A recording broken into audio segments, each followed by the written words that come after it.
किन किन हालतों में रोज़ा ना रखने की इजाज़त है। तो वो चंद हालतें, चंद सूरतें ऐसी हैं जिनमें रोज़ा छोड़ सकते हैं, यानी कि रोज़ा ना रखने पर कोई गुनाह नहीं होगा।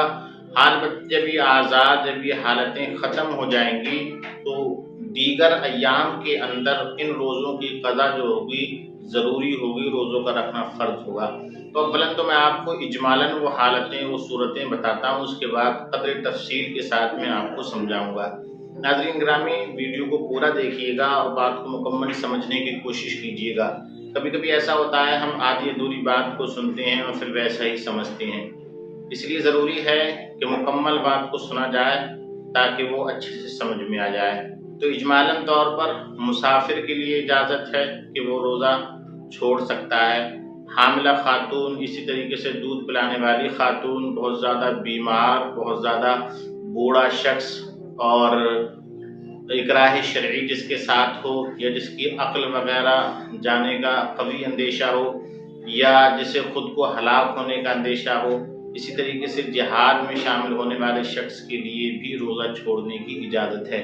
तो ये वो दो चंद सूरतें थीं जहाँ पर रोज़ा छोड़ सकते हैं। तो अब थोड़ा क़द्र तफ़सील के साथ हम समाअत करते हैं। मुसाफिर के लिए ज़रूरी है कि उसका सफ़र शरई हो, यानी कि कम से कम 3 दिन की राह हो। फ़ी ज़माना तकरीबन 92 किलोमीटर ज़रूर होना चाहिए। मज़ीद ये कि जिस दिन से सफ़र शुरू किया है उसी दिन से इसका एतबार होगा। एक दिन पहले सफ़र शुरू करने की नीयत की लेकिन नहीं किया तो इस दिन का रोज़ा रखना उस पर ज़रूरी होगा। हामिला खातून, इसी तरीके से दूध पिलाने वाली खातून, इनके लिए रोज़ा छोड़ने की जब इजाज़त होगी जबकि इन्हें अपनी जान या अपने बच्चे की जान का डर हो, तो उस वक्त क्या नाम है ये रोज़ा छोड़ सकती हैं, चाहे ये दूध पिलाने वाली कोई दाइया क्यों ही ना हो या माँ क्यों ना हो।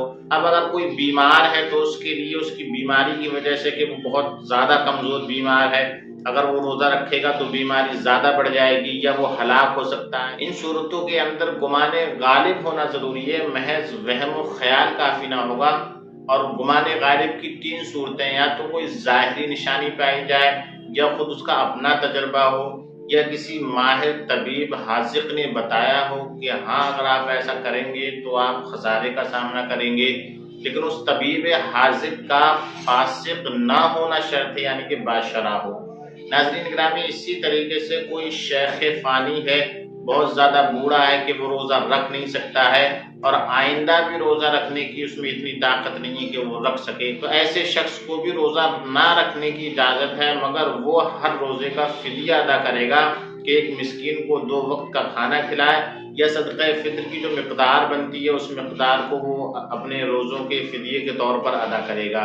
हाँ, अलबत्ता अगर कोई बूढ़ा ऐसा है जो गर्मियों में तो रोज़े नहीं रख सकता है मगर सर्दियों में रख सकता है, तो अब इन रोज़ों का फ़िदिया उसके लिए काफ़ी नहीं होगा, बल्कि सर्दियों में रोज़े रखना उस पर लाज़िम ज़रूरी हो जाए। एक और मसला, भूख व प्यास ऐसी कि उसे हलाक होने का या अक़ल के ख़राब होने का सही अंदेशा हो, तो उसे रुख़्सत है कि वो रोज़ा छोड़ सकता है। एक आखिरी ज़रूरी बात ये कि इकराह शरई किसे कहते हैं। किसी के साथ इकराह शरई का मामला पेश आया, मसलन किसी को मजबूर कर दिया गया है, उसके साथ ज़बरदस्ती की गई कि अगर तुमने रोज़े रखे तो हम तुम्हें मार देंगे, तुम्हारी जान ले लेंगे, तो इस सूरत में भी उस शख्स को रोज़े ना रखने की इजाज़त है कि वो रोज़े छोड़ सकता है। जब इकराह शरई ख़त्म हो जाए तो बहरहाल उसे दूसरे दिनों में रोज़े रखना ये ज़रूरी हो जाता है। नाज़रीन ग्रामी, तो ये चंद वो लोग थे या चंद वो आज़ार थे जिनकी बिना पर रोज़ा छोड़ने की इजाज़त है, लेकिन जैसे ही उज़्र ख़त्म होंगे इन रोज़ों को रमज़ान के रखना दूसरे दिनों में ये वाजिब व ज़रूरी फ़र्ज़ हो जाता है। जहाँ तक मैं समझता हूँ बात आपकी समझ में आ गई होगी, और अगर कोई बात समझ में ना आई हो, किसी तरीके कोई कन्फ्यूज़न हो, तो आप हमसे राब्ता कर सकते हैं, पूछ सकते हैं। अस्सलामु अलैकुम व रहमतुल्लाह।